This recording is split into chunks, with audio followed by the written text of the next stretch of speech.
2026 నూతన ఆంగ్ల సంవత్సర శుభాకాంక్షలతో 2026లో కుంభరాశి వారికి వార్షిక ఫలితాలు. ఈ 2026 ఆంగ్ల సంవత్సరంలో కుంభరాశి వారికి మిశ్రమ ఫలితాలకు అవకాశం ఉంది. అనగా 50% శుభ ఫలితాలు, 50% ప్రతికూల ఫలితాలు రావడానికి అవకాశం కనిపిస్తుంది. ఒక విధంగా ఈ సంవత్సరం కాస్త గడ్డు కాలంగా చెప్పుకోవచ్చు, కష్టకాలంగా చెప్పుకోవచ్చు. కుంభరాశి వారికి ద్వితీయ లాభాధిపతి అయినటువంటి గురువు 2026 జూన్ 2 వరకు పంచమములో మిథున రాశిలో సంచరించడం వల్ల మీకు 100% గురుబలం ఉంది. మీ సంతానము అభివృద్ధి పథంలో ముందుకు సాగుతుంది. చదువుల్లో కానీ, ఉద్యోగాల్లో కానీ, వ్యాపారాల్లో కానీ, ఇతరత్ర కార్యక్రమాల్లో కానీ, వివాహాది శుభ కార్యక్రమాలు కూడా మీరు జూన్ 2 వరకు నిర్వర్తించుకోగలుగుతారు సంతానం కోసం. మరి జూన్ 2 తర్వాత గురువు షష్టమానికి వెళ్తున్నాడు. జూన్ 2 తర్వాత గురువు కర్కాటక రాశిలోకి ప్రవేశిస్తున్నాడు. కుంభరాశి వారికి అది షష్టమ భావం అయింది. జూన్ 2 వరకు మీ ఆలోచనలు కలిసి వస్తుంది, సంతానం అభివృద్ధి పథంలో ముందుకు వెళ్తుంది, ఆత్మీయుల కలయిక జరుగుతుంది, మీకు విద్యారంగంలో మంచి ఫలితాలు వస్తాయి, సమాజంలో పేరు ప్రఖ్యాతులు తెచ్చుకుంటారు, ఇష్టమైన కార్యక్రమాలన్నీ చేస్తారు, నూతన ఉద్యోగాలు అందుకుంటారు, ఉన్న ఉద్యోగంలో పదోన్నతులు పొందగలుగుతారు, మంచి పనుల కోసం కాలాన్ని, ధనాన్ని సద్వినియోగం చేసుకుంటారు. మరి జూన్ 2 తర్వాత పూర్తిగా గురువు వ్యతిరేకంగా మారిపోతాడు. పోటీ పరీక్షల్లో కానీ, ఇంటర్వ్యూల్లో కానీ మీరు అనుకున్నంత ఫలితాలను అందుకోలేకపోతారు. సంతానం విషయంలో ప్రతికూలతలు ఏర్పడతాయి, మీ ఆలోచనలు కలిసి రాదు, ఆత్మీయులతో మనస్పర్ధలు వస్తాయి, ఖర్చులు పెరిగిపోతాయి, రావాల్సిన ఆదాయం చేతికందదు, వాయిదా పడుతుంది. విద్యారంగంలో పనిచేసే వారికి ప్రతికూల ఫలితాలు ఎక్కువ వస్తాయి, విద్యార్థులకు అనుకున్నంతగా ఫలితాలు రావు. ఈ రకమైనటువంటి ఇబ్బందుల్ని 2026 కుంభరాశి వారికి జూన్ 2 వరకు పంచమ గురువు విపరీతమైనటువంటి సుఫలితాలను అందిస్తాడు. జూన్ 2 తర్వాత షష్టమ గురువు మిమ్మల్ని ఇబ్బంది పెట్టే వాతావరణం, కర్కాటక రాశిలో గురువు మారడం వల్ల మీకు ఇబ్బందులు వచ్చే వాతావరణం కనిపిస్తుంది. ఇది 50% గురుబలాన్ని ఇస్తుంది. జూన్ 2 వరకు గురుబలం ఉంది, జూన్ 2 తర్వాత గురుబలం పోతుంది. ఇక శని భగవానుడు జన్మరాశ్యాధిపతి, వ్యయాధిపతి, ద్వితీయ భావం అయినటువంటి మీనరాశిలో సంచరిస్తున్నాడు. ఏళ్ళనాడు శని 2వ భాగంలో ఉంది. మీ మాటల వల్ల అపార్థాలు, కుటుంబంలో అశాంతి, స్థిరాస్తుల నుంచి నష్టాలు ఏర్పడతాయి, చాలా పనులు వాయిదా వేసుకుంటారు, ఖర్చులు పెరిగిపోతాయి, అనారోగ్య సమస్యలు, ఆర్థిక సమస్యలు మిమ్మల్ని ఇబ్బంది పెడతాయి, పనివారి సహకారం ఉండదు, ఇంట బయట పని భారం అధికమవుతుంది, వ్యవసాయ రంగంలో నష్టాలు వచ్చే పరిస్థితి కనిపిస్తుంది. ఈ రకంగా ఏళ్ళనాటి శని ద్వితీయ భావంలో మీనరాశిలో శని ఉండడం వల్ల కుంభరాశి వారికి ఇబ్బందులు వచ్చే పరిస్థితి కనిపిస్తుంది. ఇక జన్మరాశిలో అనగా కుంభరాశిలో రాహువు సంచరిస్తున్నాడు. సప్తమంలో సింహరాశిలో కేతువు సంచరిస్తున్నాడు. ప్రబల కాల సర్పదోషం. మీరు ఆశించిన ఏ పని కూడా నెరవేరదు, నిరాశను కలిగిస్తుంది. జీవిత భాగస్వామి విషయంలో నిరాశ, వ్యాపార భాగస్వాముల విషయంలో నిరాశ, జనాలతో నిరాశ, మీరు అనుకున్న కార్యక్రమాలంతా కూడా అశాంతిని కలిగిస్తాయి, విదేశీ వ్యవహారాలంతా కూడా ఇబ్బందులను ఇస్తాయి, దుబారా ఖర్చులు పెరిగిపోతాయి, దుబారా ఆలోచనలు పెరిగిపోతాయి, మోసపూరితమైనటువంటి వ్యక్తులతో కలిసి మీరు మోసపోతారు, నష్టపోతారు, నిందలు పడతారు, కొన్ని సమస్యల్లో కూడా ఇరుక్కునేటువంటి పరిస్థితి మీకు ఈ సంవత్సరం కనిపిస్తుంది. ఈ రకంగా 2026 ఆంగ్ల సంవత్సరంలో ఏళ్ళనాటి శని దోషం, కాలసర్పదోషం, జూన్ 2 తర్వాత షష్టములో గురుదోషం మీకు పూర్తిగా ప్రతికూల ఫలితాలను ఇచ్చే వాతావరణం కుంభరాశి వారికి సంవత్సరం ఉందని చెప్పుకోవచ్చు. మరి 2026 ఆంగ్ల సంవత్సరంలో ఈ కుంభరాశి వారు తప్పనిసరిగా సప్తమ కేతు దోషం నుంచి బయటపడడానికి, జన్మరాశిలో రాహుదోషం నుంచి బయటపడడానికి,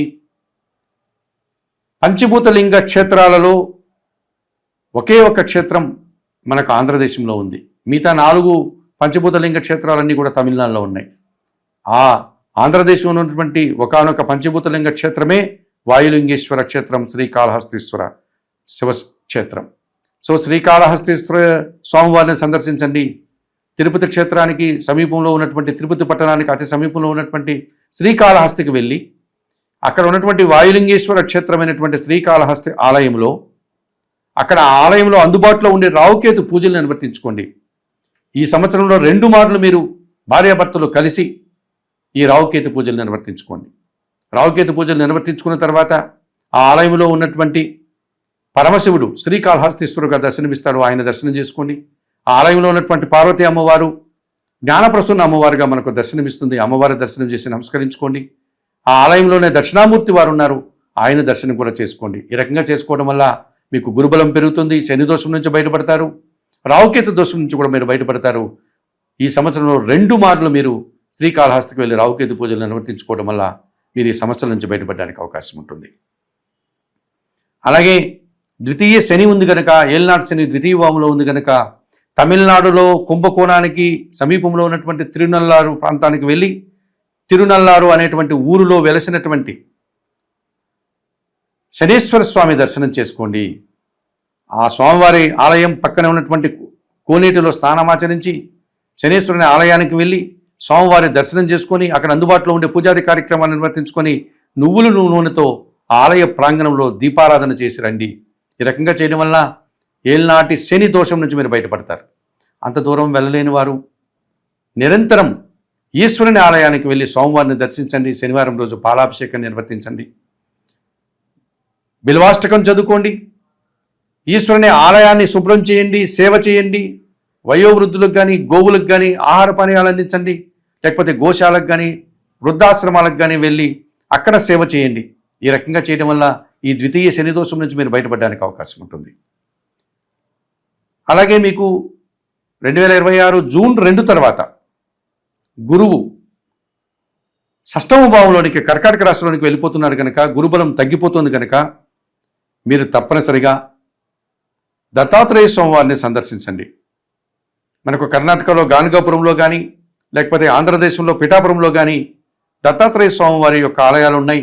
అక్కడికి వెళ్ళి స్వామివారిని సందర్శించండి. ఒకరోజు రాత్రి నిద్ర చేయండి, గురుచరిత్ర పారాయణం చేయండి, పసుపు వర్ణపు పండ్లను కానీ శనగలను కానీ గురువుకి నివేదన చేయండి. అలాగే పసుపు వర్ణపు పండ్లను కానీ శనగలను కానీ ఆలయంలో ఉన్నటువంటి అర్చక స్వాముల వారికి కానీ మీకు విద్యాబుద్ధులు నేర్పిన గురువులకు కానీ వారికి దానం చేసి వారి పాదాలకు నమస్కరించి ఆశీస్సులు పొందండి. ఈ రకంగా పొందడం వల్ల మీరు గురుబలాన్ని జూన్ 2 తర్వాత తెచ్చుకోవడానికి అవకాశం ఉంటుంది. మరి 2026 ఆంగ్ల సంవత్సరంలో ఈ కుంభరాశి వారు జూన్ 2 వరకు గురుబలాన్ని పొంది జూన్ 2 తర్వాత గురుబలాన్ని పోగొట్టుకుంటున్నారు కనుక మీరు దత్తాత్రేయ స్వామి వారి అర్చన చేసి గురుబలాన్ని తెచ్చుకోండి. ఏలినాటి శని దోషం ఉంది కనుక మీరు శనీశ్వర స్వామి దర్శనం కానీ ఈశ్వరుని యొక్క స్వామి యొక్క పూజాది కార్యక్రమాలు నిర్వర్తించడం వల్ల శని దోషం నుంచి బయటపడండి. అలాగే జన్మరాశిలో రాహువు, సప్తములో కేతు దోషం ఉంది కనుక శ్రీకాళహస్తీశ్వర ఆలయానికి వెళ్ళి రాహుకేతు పూజలు నిర్వర్తించుకోవడం వల్ల కూడా మీరు ఈ సంవత్సరం మరింతగా మంచి ఫలితాలు పొందడానికి అవకాశం ఉంటుంది. అలాగే ప్రతినిత్యం మీరు సూర్య భగవాన్ని దర్శించి సూర్యాష్టకం చదువుకుని సూర్య భగవానికి నమస్కరించండి. తండ్రి పాదాలకు నమస్కరించి ఆశీస్సులు పొందండి. తల్లి పాదాలకు నమస్కరించి తల్లి ఆశీస్సులను అందుకోవడం వల్ల కుంభరాశి వారు 2026 ఆంగ్ల సంవత్సరంలో మరింతగా మంచి ఫలితాలను అందుకోగలుగుతారు.